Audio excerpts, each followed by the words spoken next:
My name is Marcus Chin and I'm 24 years old. What I'm about to tell you isn't a story about forgiveness or second chances. This is about the moment my parents realized they'd thrown away something priceless because they couldn't see past a price tag. This is about the night my father stood in a crowd of 800 people and watched me become everything he said I'd never be. Before I tell you about that launch event, when Dad's voice cracked trying to call my name and I walked past him like he was invisible, I need to take you back to the beginning. Back to the house on Willow Creek Drive, where my parents calculated my worth down to the dollar and decided I wasn't a worthwhile investment. I grew up in a middle-class suburb of Seattle, the younger of two children. My older brother, David, was 17 when this story begins. A straight-A student, varsity baseball captain, already accepted to Stanford on a partial academic scholarship. He was everything our parents wanted. Naturally gifted, self-motivated, impressive on paper. I was the opposite. I struggled in school, especially with reading and math. What we didn't know until much later was that I had undiagnosed dyslexia and ADHD. All my parents saw was a kid who needed constant help, constant support, constant resources just to maintain C's and B's. "Why can't you be more like your brother?" my mother, Patricia, asked at least once a week. David never needed a tutor. David never needed extra help. Why do you have to make everything so difficult? My father, Richard, was more direct. "We're paying $200 a month for tutoring and your grades are still average. That's $2,400 a year on mediocrity. Do you know what that money could be doing if we invested it?" The only place I excelled was music. I'd started piano lessons at age 6, and while I struggled to read books, I could read music like breathing. My piano teacher, Professor Elena Vasquez, said I had a gift. That my fingers understood emotion in ways that couldn't be taught. "Marcus feels music," she told my parents during one of their rare appearances at a recital when I was 11. "He has genuine talent. With the right training he could—" "How much does the right training cost?" my father interrupted. Professor Vasquez looked surprised. "Well, if he wants to pursue this seriously, he'd need to increase to 2 sessions per week, enter competitions, eventually consider a pre-college conservatory program. So thousands of dollars for a hobby." My mother's voice was flat. "He can barely pass regular school. We're not funding a pipe dream." But they did keep paying for weekly lessons, mainly because it was the one thing that kept me quiet and out of trouble. Piano became my refuge. The 1 hour each week where I wasn't stupid, wasn't struggling, wasn't a disappointment. Professor Vasquez was in her 50s, a former concert pianist from Argentina who'd moved to the States to teach. She had dark eyes that missed nothing, silver-streaked hair she wore in an elegant bun, and hands that could coax magic from any keyboard. She lived alone in a beautiful old house near the university, dedicated entirely to her students. "You have something special, Marcus," she told me every week. "Don't let anyone convince you otherwise." By the time I was 14, my parents' resentment had reached a breaking point. David was finishing his first year at Stanford, and the bills were piling up despite his scholarship. I was still struggling through 8th grade, still needing weekly tutoring for $50 an hour, still costing them money for minimal return on investment. That's literally how my father put it. Minimal return on investment. It happened on a Tuesday in April. I came home from school with my report card. 3 B's, 2 C's and 1 D in algebra. I'd actually improved from the previous semester. The tutoring was helping, but all my parents saw was the D. My father was waiting in the living room when I walked in, my mother beside him on the couch. David was there too, home for spring break, looking uncomfortable. "Sit down, Marcus," my father said. I sat in the armchair across from them, my stomach already sinking. "We've been doing some calculations," my father began, pulling out a spreadsheet. Because of course he had a spreadsheet.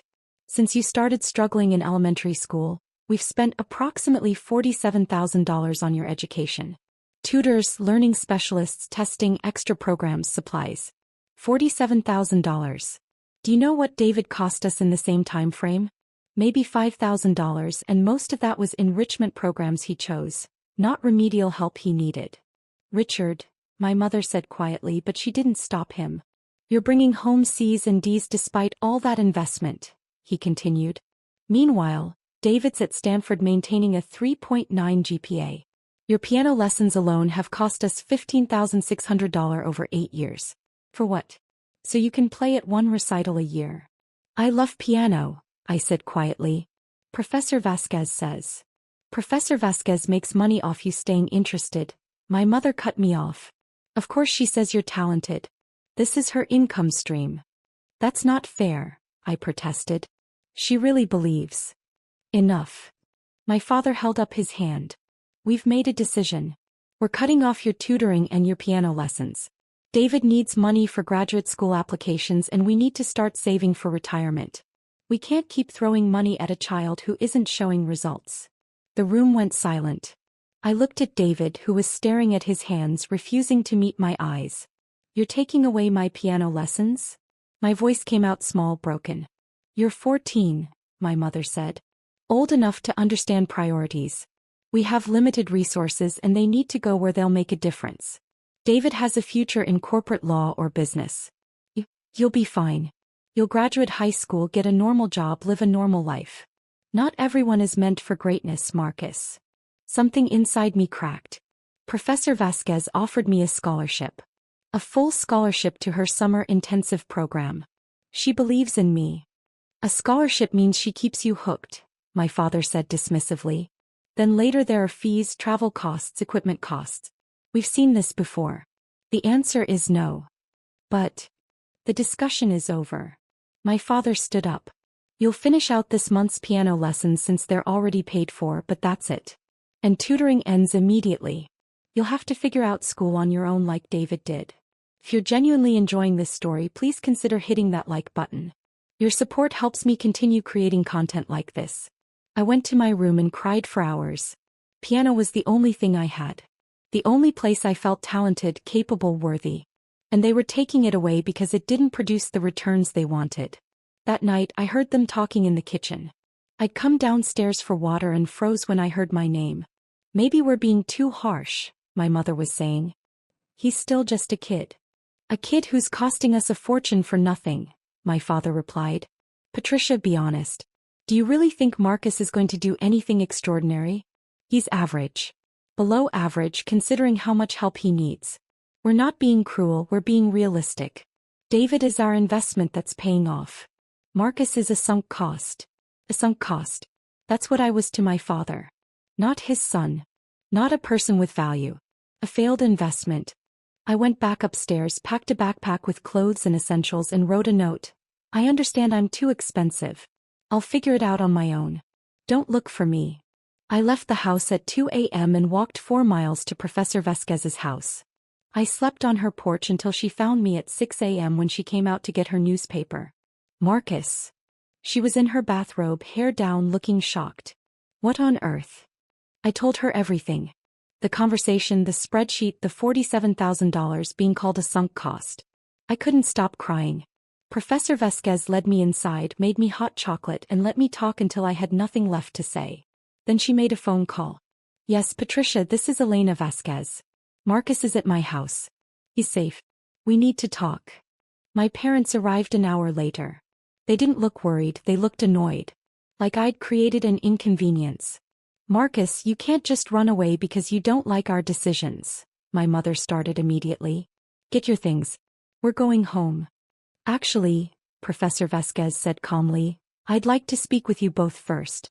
Marcus, would you wait in my studio? I went into the music studio. A beautiful room with a grand piano, walls lined with instruments and awards, and closed the door. But I could hear everything. Do you have any idea what you've done to that child? Professor Vasquez's voice was sharp, angry in a way I'd never heard from her. Telling him he's not worth investing in? That he's too expensive to love. You don't understand, my father said. We have limited resources and 2 children. We have to make choices. You have unlimited cruelty apparently. Marcus is a brilliant musician. I've taught for 30 years and I've never had a student with his natural gift for emotional interpretation. He could be extraordinary. With all due respect, Professor, my mother said coldly, you're biased. You want to keep teaching him. I offered him a full scholarship to my summer program. No cost to you. I've offered to teach him for free if money is the issue. I've done everything but beg you to let this child pursue his gift. And you're cutting him off anyway because he's not like his brother. There was silence. He told you about the scholarship offer? My father finally said. He's been trying to tell you for weeks, but you won't listen. You're so focused on spreadsheets and return on investment that you can't see your own son. And now he's so convinced he's worthless that he ran away at 2 a.m. rather than live in a house where he's treated like a failed business venture. We're doing what's best for our family, my father said, but his voice was less certain. No, you're doing what's easiest for you. And when Marcus does become something extraordinary, which he will with or without you, you'll regret every word you said to him. Every dollar you begrudged. Every moment you chose calculation over compassion. Is he putting you up to this? My mother asked sharply. Making himself the victim? I'm putting myself up to this. Because someone needs to advocate for this child. Now I have a proposal. Let Marcus stay with me. I'll take full financial responsibility. I'll cover his living expenses, his education, everything. You won't have to spend another penny on your sunk cost.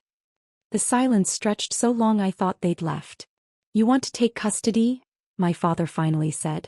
If necessary, yes. I'm licensed as a foster parent. I did it years ago for other students in need. I can make it legal if you agree. Marcus deserves to be somewhere he's valued. Another long silence. Fine. My mother's voice was tight, defensive. If he wants to throw away a perfectly good home for a fantasy, let him. We tried our best. We gave him opportunities. If he's too stubborn to appreciate what we've done. You've done nothing but damage, Professor Vasquez cut her off. Now get out of my house. I heard the front door slam. Footsteps approached the studio. Professor Vasquez opened the door, her face composed but her eyes bright with unshed tears. Marcus, you're going to live with me now. If that's what you want. They really just left me? I whispered. They did. And sweetheart, I'm so sorry. But their failure to see your worth says everything about them and nothing about you. You're staying here, we're going to prove them all wrong, and you're going to be magnificent. Do you trust me? I nodded, unable to speak. Good. Now we have work to do. You have talent, but talent needs discipline. Structure. Dedication. Are you ready to work harder than you've ever worked? Yes. Then let's begin. The legal process took 3 months. My parents signed custody papers without contest, officially giving me up. David called once to say he was sorry that he'd tried to talk them out of it, but he had finals and couldn't get involved. I told him I understood, but we both knew it was a lie. He chose not to get involved. My parents sent one email after everything was finalized. When this music dream falls apart and you need real help, don't expect us to bail you out.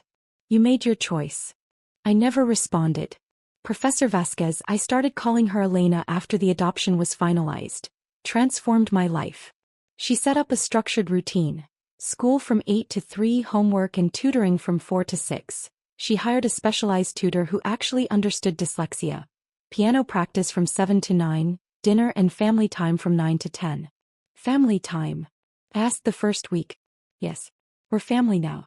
We eat dinner together, we talk about our days, we exist as people, not just teacher and student. You need to know you matter beyond your talent. She got me tested for learning disabilities and finally got the dyslexia and ADHD diagnoses. With proper support and medication, my grades climbed to B's and A's. Turned out I wasn't stupid, I just had a brain that worked differently. But music was where I soared. Under Elena's intensive training, I progressed faster than I'd ever imagined possible. She entered me in competitions and I started winning. Regional competitions, then state, then national. By 16, I'd won the Young Artists International Piano Competition, performing at Carnegie Hall. My biological parents weren't there. David sent a congratulations text. Elena was there, crying in the front row, standing to applaud until her hands were red. You're extraordinary, she whispered afterward, hugging me tight. Never forget that. During my high school years, Elena and I talked often about the problem I'd seen. Talented kids from low-income families who couldn't afford instruments, lessons, or program fees. Kids like me, but without someone like Elena to rescue them. Why can't we create something? I asked during dinner one night when I was 17.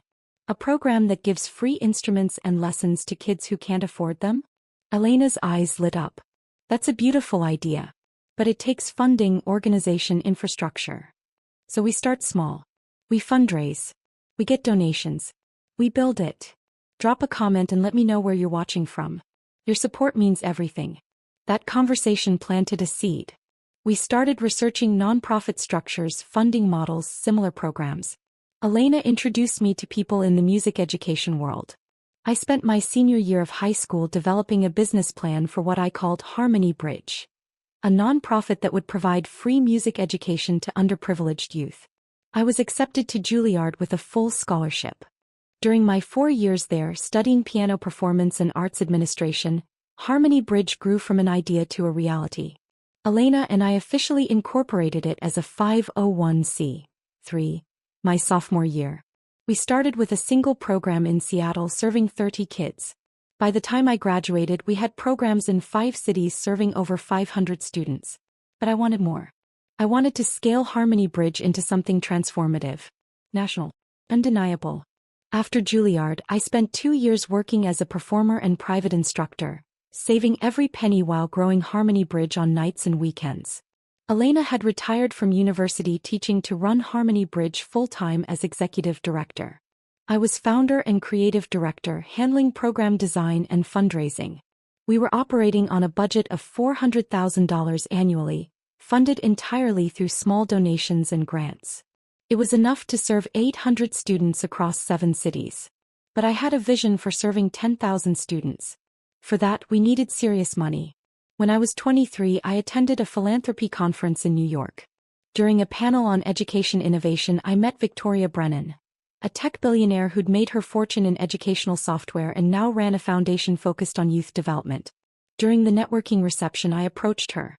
Ms. Brennan, I'm Marcus Chin, founder of Harmony Bridge. We provide free music education to underprivileged youth. I'd love 2 minutes to tell you why this matters. She looked at me, young, earnest, probably the 100th person who'd pitched her that day, and said, "You have 1 minute. Impress me." I was kicked out by my parents at 14 because they decided I wasn't worth the investment. My piano teacher adopted me and showed me that talent isn't about money, it's about access and belief. Harmony Bridge has transformed 800 kids' lives in 2 years on a shoestring budget. With real funding, we could reach 10,000 kids annually. Kids who will become musicians, teachers, creators. Kids who'll transform their communities the way I'm transforming mine. That's not just music education. That's generational change. Victoria studied me for a long moment. Where did you go to college? Juilliard. Full scholarship. Impressive. Send me your deck. If the numbers work, we'll talk. I sent the pitch deck the next morning. 2 weeks later, I received an email. Let's meet. Bring your executive director. Elena and I flew to San Francisco. Victoria's foundation offices were stunning, glass and steel with views of the bay. We presented our vision, a $25 million capital campaign to expand Harmony Bridge to 30 cities over 5 years, serving 10,000 students annually with free instruments, lessons and performance opportunities. Victoria asked tough questions. She challenged our cost models, our scalability plans, our impact measurements. Elena and I had answers for everything. We'd spent years preparing for this moment. At the end of the 3-hour meeting, Victoria leaned back in her chair. I started coding at 12 because a teacher gave me access to a computer I couldn't afford. That access changed my life. I see the same thing in your model. You're not just teaching music, you're opening doors. I'm in for $15 million seed funding. But I want 2 things in return. My heart stopped. $15 million? 1. You stay as founder and face of the organization. This story starts with you and people need to see that. 2. You launch publicly with an event that showcases your students and tells your story. Make people care. Make them donate. Turn this into a movement. We can do that, Elena said, squeezing my hand under the table. Then let's change some lives. The contract was signed within a month. With $15 million in funding, we launched an aggressive expansion plan. We hired staff, secured partnerships with schools and community centers, and recruited master teachers. We designed a launch event for 10 months later, a gala concert at the Seattle Symphony Hall featuring Harmony Bridge students alongside professional musicians. The event would mark our official national launch. Media would be there. Donors. Politicians. Anyone who mattered in arts and education. And somehow my biological parents found out about it. The invitation list for the Harmony Bridge launch gala was carefully curated. 800 guests, including major donors, education leaders, politicians, arts organizations and press. Tickets started at $500 with VIP tables at $10,000. Every penny went to program funding. I hadn't thought about my biological parents in months. I'd been too busy with expansion plans, hiring, and event preparation. They were part of a past I'd moved beyond. 3 weeks before the launch, I received an email from an address I didn't recognize. richard.chin2847@gmail.com. Marcus, this is your father. We saw the news about your nonprofit launch. We're very proud of what you've accomplished. We'd like to attend the event and support you. Can you add us to the guest list? Dad. I stared at that email for a full hour. Proud? Support? Where was that pride when they called me a sunk cost? Where was that support when they kicked me out? I showed Elena. What do you think I should do? She was quiet for a moment. What do you want to do? Part of me wants to tell them to go to hell. Part of me wants them there so they can see exactly what they threw away. Then let them come. But Marcus, they'll be just another face in the crowd. This is your night. Your achievement. Don't let their presence steal your joy. I replied to the email. 2 tickets will be at will call under your names. Tickets are $500 each. See you there. My father responded immediately. We thought family might be comped. I didn't reply to that one. The week before the launch, press coverage intensified. Local news ran features on Harmony Bridge. NPR did an interview with me about access in arts education. The Seattle Times published a profile. From abandoned teen to philanthropist, Marcus Chen's mission to make music accessible. The article included my story. The parents who kicked me out, the piano teacher who saved me, the nonprofit built on the belief that every child deserves access to beauty. It went viral. Suddenly, everyone wanted to talk about Harmony Bridge. Donations flooded in. The gala sold out completely with a waiting list of 200 more people wanting tickets. My biological parents were already on the list, so they had their seats. Row M, Section 2. Not VIP. Not special. Just regular attendees like everyone else. The night of the launch arrived.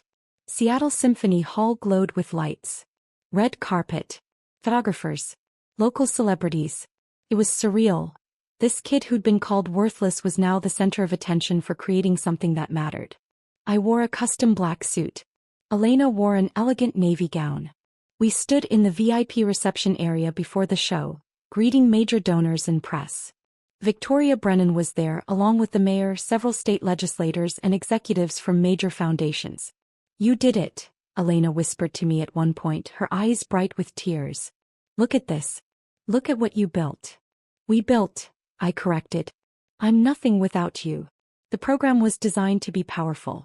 First half, Harmony Bridge students performing, kids from tough neighborhoods, foster care, homeless shelters, all playing instruments we'd provided, showcasing talent that would have gone undiscovered without access.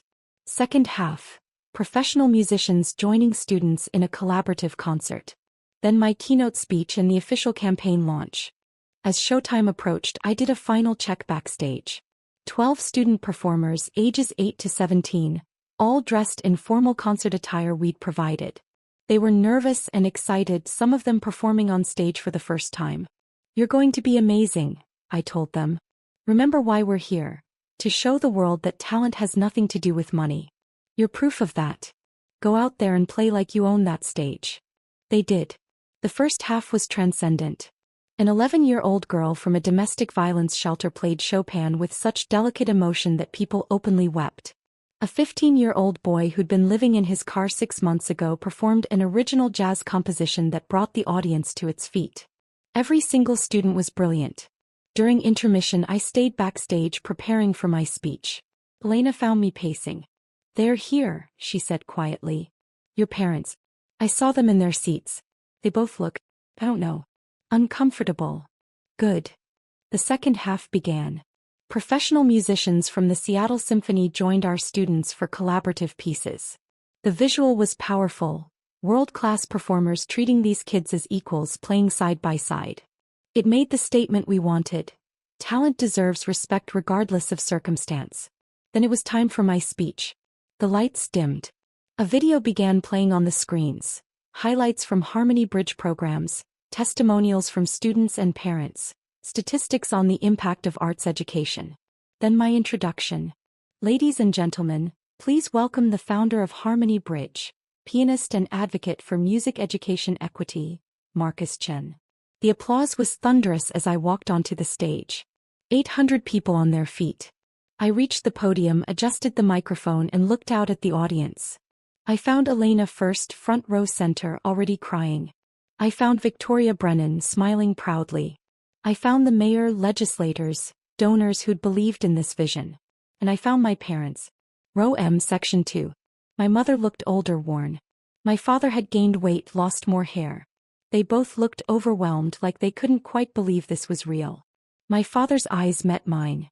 He opened his mouth like he was going to say something, call my name, try to get my attention, but no sound came out. His voice cracked silently, lost in the vastness of the hall. I looked away. 10 years ago, I began, my voice steady and clear.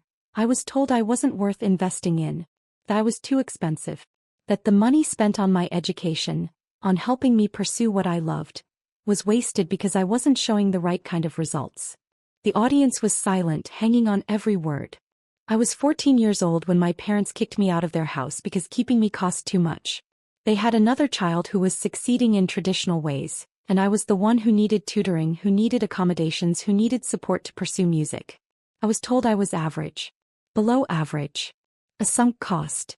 I could see people in the audience reacting, glancing around, probably trying to figure out if my parents were present. Some had read the news articles and knew this story. But one person saw something different. My piano teacher, Professor Elena Vasquez. I gestured to Elena and the spotlight found her. Didn't see a cost. She saw a child with talent and no support. She took me into her home, adopted me, and gave me the opportunity to pursue my gift. She invested everything in me, not because she expected returns, but because she believed every child deserves the chance to discover their potential. Elena was crying openly now, hand pressed to her heart. Elena taught me that access changes everything. That talent exists everywhere, but opportunity does not. That there are thousands of kids like me, brilliant, creative, passionate kids, who will never discover their gifts because they can't afford a $30 used guitar or a $50 piano lesson. Harmony Bridge exists to change that. To give those kids what Elena gave me, a chance. The applause started, building to a roar. I waited for it to quiet. Tonight we're launching a $25 million campaign to bring Harmony Bridge to 30 cities. To serve 10,000 students annually. To provide free instruments, free lessons, free access to the transformative power of music education. We're not just teaching kids to play instruments, we're teaching them they matter. That they're worth investing in. That their dreams are valid even if they don't fit traditional definitions of success. More applause. I could see people pulling out phones, probably to donate. To everyone who's supported Harmony Bridge, our donors, our volunteers, our partner organizations, thank you. You're changing lives. You're opening doors. You're telling kids they're worth it. I paused, looking directly at my biological parents for the first time since starting this speech. And to anyone watching who's ever been told they're not worth the investment, you are. Your worth isn't measured in dollars or traditional success metrics. You deserve support, opportunity, and belief. Don't let anyone convince you otherwise. The audience stood applauding. The sound was overwhelming, powerful, validating. I glanced once more at my parents. My mother was crying. My father sat frozen, his face pale, one hand pressed to his chest like he couldn't breathe. Around them, people who'd clearly figured out who they were giving them looks ranging from pity to disgust. They'd come hoping for, what? Recognition? Reconciliation? A chance to claim some credit for my success? Instead, they got to sit in a room full of people who now knew exactly what they'd done. Who knew they'd abandoned their child because he was too expensive. Who knew they'd chosen spreadsheets over their son. I walked off stage to a standing ovation.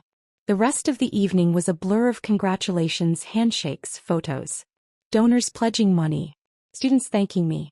Elena hugging me so tight I could barely breathe. I'm so proud of you, she whispered. So incredibly proud. I never spoke to my parents that night. They didn't approach me, probably too ashamed, too aware of the eyes on them.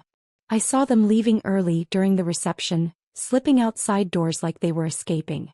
Good. The launch was a massive success. Between the gala and subsequent media coverage, we raised $8 million in the first week. Combined with Victoria's seed funding and other major gifts, we exceeded our $25 million goal within 6 months. Harmony Bridge expanded rapidly. Within a year we had programs in 25 cities. Within 2 years, we were serving 8,500 students annually. The impact was measurable and profound. Students' grades improved, self-confidence increased, college enrollment rates rose. We were changing lives. My biological parents tried to contact me exactly once more.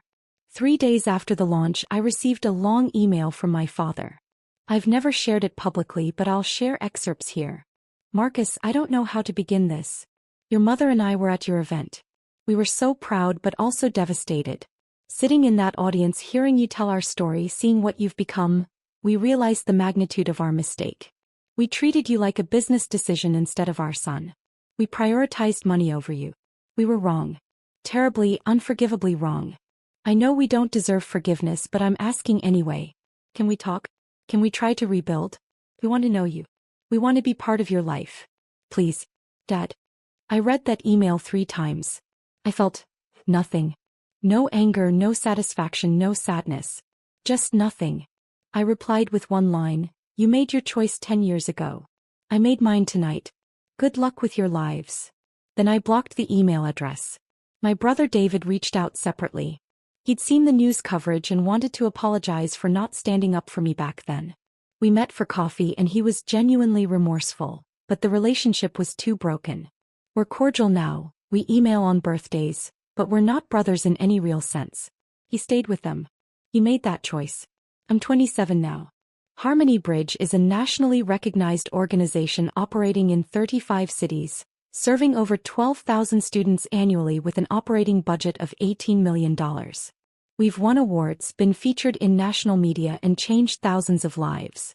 I still perform occasionally, benefit concerts, demonstrations with students, special events. But my real passion is this organization, this mission. Every kid we serve is a kid I used to be. Talented but unsupported, passionate but dismissed, worthy but told otherwise. Elena is 63 now, still our executive director, still my mom in every way that matters. She walks through our programs and cries happy tears seeing kids discover music the way I did. She tells them they're extraordinary. She makes them believe it. I heard through mutual acquaintances that my biological parents divorced 2 years ago. The shame of the public exposure apparently destroyed what was left of their marriage. My father is living alone in a small apartment. My mother moved to Arizona to be near her sister. David checks in on them occasionally out of obligation, but even he admits the relationship is strained. They lost everything trying to protect their investments. Meanwhile, the son they threw away built something that outlasted them. Sometimes people ask if I ever regret the speech at the launch. If I think I was too harsh making my parents' abandonment public like that. I don't regret it. That speech wasn't about revenge, it was about truth. It was about showing every person in that room and everyone who heard the story afterward that children aren't investments to be calculated. They're people to be loved, supported, and believed in regardless of the price tag. My parents taught me what not to be. Elena taught me what to be. And Harmony Bridge is the result of both lessons. If you're reading this and you've been told you're too expensive, too difficult, not worth the investment, please hear me. Those people are wrong. Your worth isn't determined by what you cost or what you produce. Your worth is inherent. You deserve support, opportunity, and unconditional belief. Find your Elena. Find the people who see your potential and invest in you because they believe in you, not because they expect returns. Build something meaningful with that support. And then prove every doubter wrong by becoming exactly who you were meant to be. I'm living proof it's possible. And Elena. Thank you. For seeing me when I was invisible. For believing in me when I was called worthless. For teaching me that love isn't conditional and family isn't biology. Everything I am, everything I've built, exists because you said yes to a scared 14-year-old kid on your doorstep. I love you. Always. This is Marcus Chin, founder of Harmony Bridge, reminding you that every child deserves access to beauty, opportunity, and unconditional belief. We're going to keep opening doors until every kid gets that chance. Thank you for listening to my story.